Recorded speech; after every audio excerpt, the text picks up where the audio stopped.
welcome to Asia House. It's great having you here. Good to be with you, Hande. Thank you. As part of our talk tonight, we wanted to do a short interview with you about your new book, Inglorious Empire, What the British Did to India. To start off with, you're a very multifaceted person. You've held many positions throughout your career. You're an MP right now, you're a peacekeeper, a refugee worker, and an administrator at high levels. And on top of that, you're also an author. Your political involvement surely directs your writing, as we haven't read a fiction title from you in a while. Have you simply stopped writing fiction?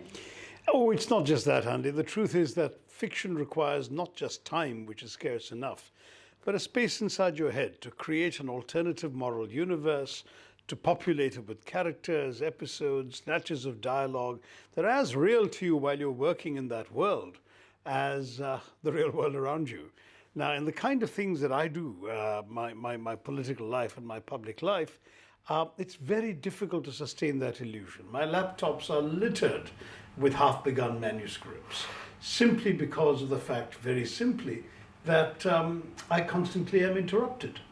Whereas non-fiction, I find you can pick up the threads more easily. Go back, reread what you were writing, you get back into the flow of the argument you were making, and you can continue to do your piece.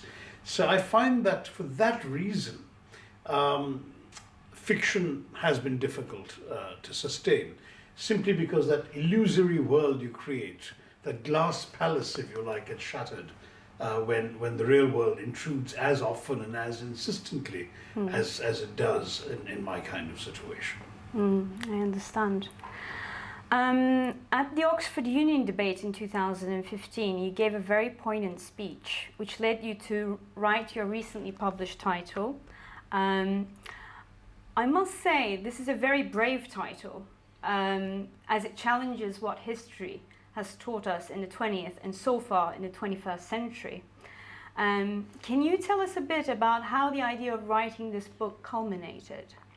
Well, it really started with that Oxford debate that you mentioned, which actually gave me an opportunity in 10 or 12 minutes to summarize my strong views about British colonialism in India and the entire experience from an Indian point of view.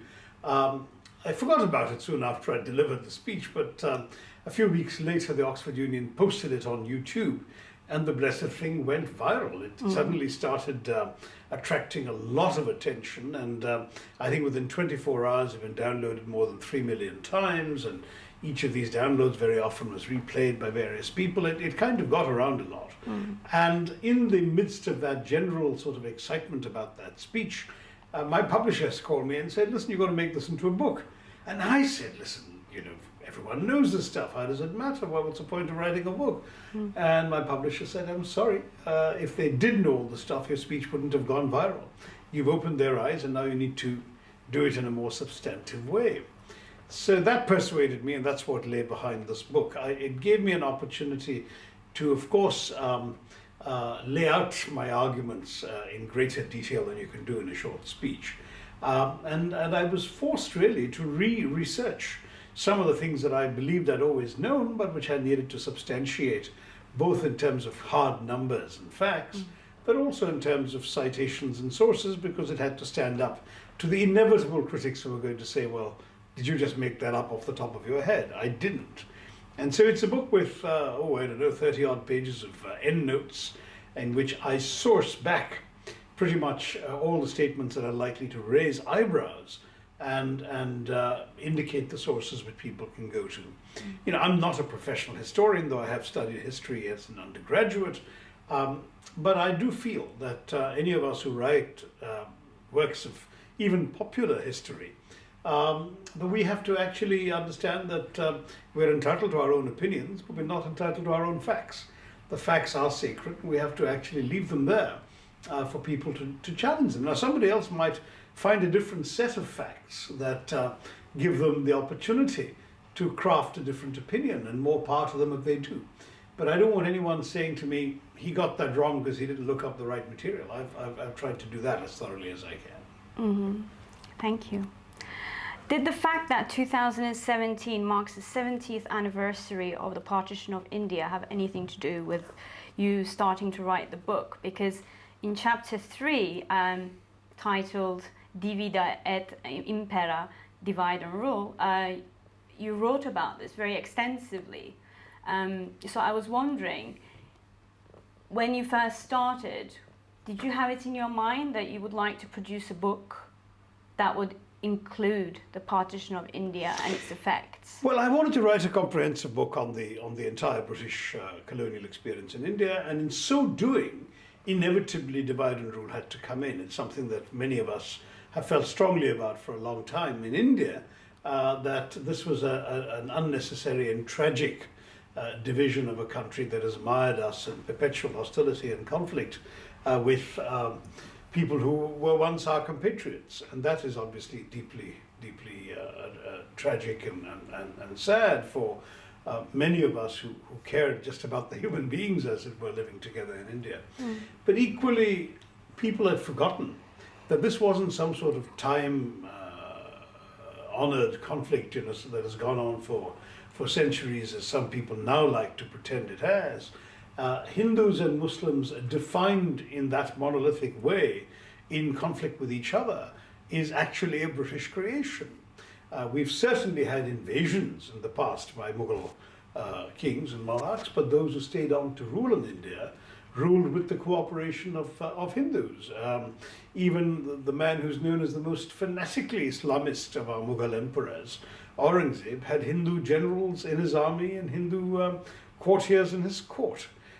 Similarly, the man whom some hail as a symbol of Hindu resistance to the Mughal tyranny, the Emperor Shivaji, the Maratha, had Muslims in his army, including generals, artillery captains, and so on. So if you look at all this, there was traditionally an involvement of both sides together, and it's when the British saw in the famous revolt of 1857, what they call the Sepoy Mutiny, they saw Hindu and Muslim soldiers fighting side by side and under each other's command, under the banner of the Mughal emperor against the hated foreign British oppressor, that they vowed this should not be allowed to happen again. Divide et impera, wrote Lord Elphinstone, divide and rule, was the old Roman maxim, and it should be ours. And that became then a very systematic and deliberate policy choice by the British, that you can hold India down more effectively if you divide its people against each other. And this became a systematic policy, including a conscious desire to instill a sense of separateness amongst the Muslim population, religiously defined, which in that form had not existed before. So to go back to my question, when you started writing the book, was this on your mind?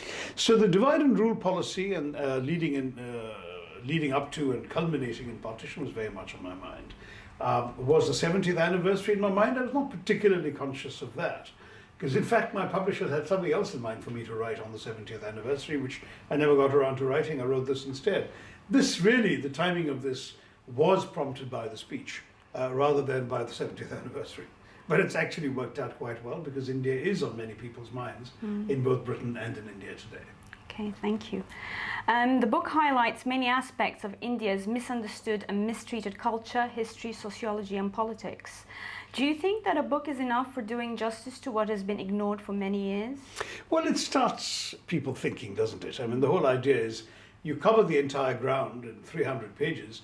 You know that each chapter practically would be the subject of a fat historical book by a professional historian. And if those whose minds are sparked off by reading this book are then tempted to do further research and more in-depth reading, more power to them.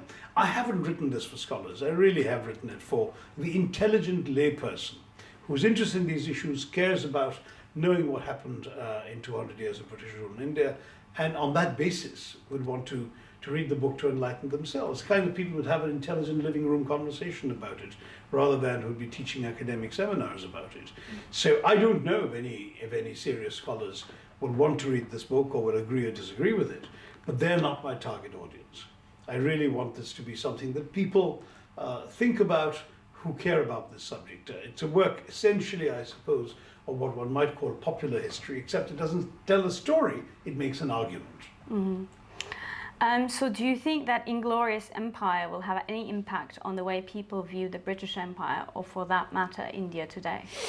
Well, I think if you mean whether it would have an impact in England and Britain, I'd say that some of the impact is already apparent and has been actually quite surprisingly positive. I'm quite gratified to see the kind of reviews I've got here, which have been overwhelmingly appreciative and supportive, and I've also been impressed by a piece like a column by the Conservative peer, Lord Ridley, in the London Times, who argued very sympathetically that this actually was an important and accurate portrayal that Brits ought to read. I've seen similar pieces in the Financial Times and other establishment publications. So to that degree, the British response is an interesting one. And I think if it means that it informs, as it were, some of Britain's thinking about how much you can expect of India and what in turn should define your attitude to India, so much the better. Don't forget that for the last 15 years, there's been a lot of revisionist writing. Historians like Niall Ferguson and Lawrence James and Andrew Roberts and so on have been suggesting the British Empire was a good thing for India, that it laid the foundations of India's success in today's globalized world and so on, which frankly needed to be challenged, and that's what I've tried to do as well. Thank you very much for that. I'm looking forward to the talk tonight. Thank you, Hande. Appreciate it. Thank you.